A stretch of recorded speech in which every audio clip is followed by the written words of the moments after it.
नमस्कार प्रिय बच्चों। हम निराला जी द्वारा रचित उत्साह और अट नहीं रही कविता की प्रश्न व्याख्या कर रहे हैं और प्रश्नाभ्यास के अंतर्गत हमने 1 से लेकर 6 प्रश्नों के उत्तर जो है विवेचित किए, समझे और उनका अभ्यास किया है। आज हम 7वें प्रश्न से प्रारंभ करेंगे। दोनों ही कविताएं बहुत ही सुलझी हुई और बहुत संक्षिप्त कविताएं हैं, लेकिन भाव ग्रहण इनका या भाव गांधीर्य बहुत अधिक है। तो देखिए, 7वां प्रश्न है, फागुन में ऐसा क्या होता है जो बाकी ऋतुओं से भिन्न होता है। बिल्कुल सुलझा हुआ और सीधा प्रश्न है और हम सबको इसका उत्तर पता है, क्योंकि जब हमने कविता पढ़ी है तो हमने बहुत अच्छे से इस चीज़ को समझा है। साथ ही हम जो है इसका उत्तर भली भांति जानते हैं, क्योंकि ये हमारे अनुभव पर आधारित है। बेटा, आप सब लोग जानते हैं कि फागुन का महीना जो कि फरवरी और मार्च माह के मध्य तक आता है और इस समय प्रकृति अपने कहूँ कि सबसे अधिक समृद्ध रूप में हमारे सामने होती है। पतझड़ बीत चुका होता है और चारों तरफ हरियाली ही हरियाली होती है।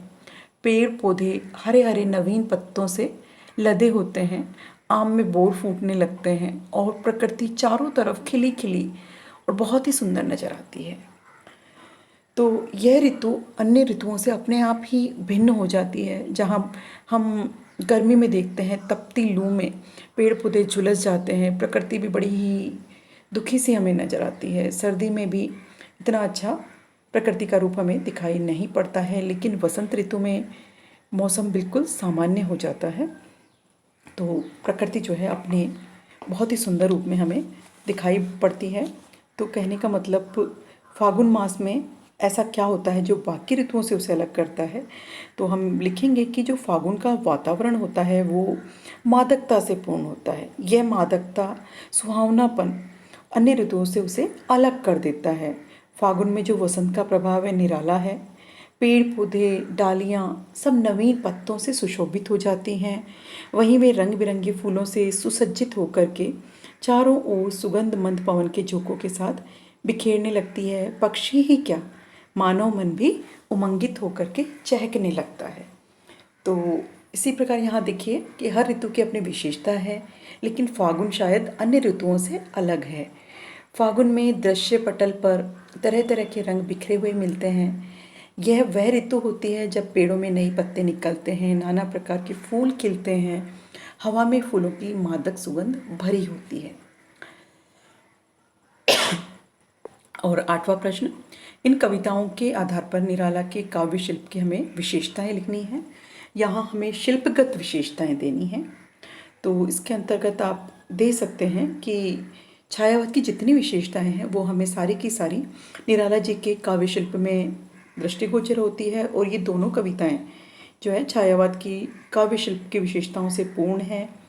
जैसे कि आप कह सकते हैं कि प्रकृति चित्रण के द्वारा मन के भावों की अभिव्यक्ति है यहाँ पे, और प्रकृति के क्रिया व्यापार में मानव के क्रिया व्यापार को देखना, ये कहने का मतलब मानवीकरण।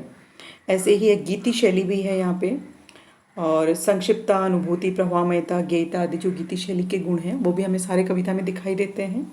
सांकेतिकता है, छोटे शब्दों का प्रयोग है, तत्सम शब्दावली का प्रयोग है, प्रतीकात्मकता है, या कहें कि तत्सम शब्दावली से युक्त खड़ी बोली और प्रतीकात्मकता दोनों का प्रयोग हमें यहाँ दिखाई देता है। तो कहने का मतलब, निराला प्रकृति के बारे में लिखने वाले कवि थे। उनकी कविताओं में आप यहाँ खड़ी बोली हिंदी का प्रयोग हुआ है और विभिन्न प्रकार की उपमाओं और अलंकारों के प्रयोग से कवि प्रकृति की जो सुंदरता है उसको बयान किया गया है। तो कहने का मतलब, छायावाद की लगभग सभी विशेषताओं से निराला का काव्य शिल्प समृद्ध है और ये कविताएं भी उसी काव्य शिल्प से सजी हुई हैं। 9वां प्रश्न है कि होली के आसपास प्रकृति में जो परिवर्तन दिखाई देते हैं उन्हें लिखिए। हम सभी जानते हैं, हमने पूरे पाठ में लगभग 3 प्रश्नों का उत्तर यही देखा है कि होली के आसपास कहने का मतलब फागुन मास में, और फागुन मास मतलब वसंत ऋतु में जो प्रकृति है उसमें क्या परिवर्तन आते हैं। इसमें आप लिख देंगे कि होली के आसपास प्रकृति में जो है अनेक परिवर्तन हमें दिखाई देते हैं। जैसे कि मौसम सुहावना हो जाता है, सर्दी का प्रभाव लगभग समाप्त सा हो चुका होता है, लेकिन गर्मी का प्रभाव भी इतना तीक्ष्ण नहीं होता है। तापमान सामान्य होता है और मौसम बहुत ही सुहावना होता है। कहने का अर्थ ये भी कह सकते हैं कि हम काफ़ी ऊर्जास्वित महसूस करते हैं, क्योंकि मौसम का मनुष्य के मन पे बहुत प्रभाव होता है।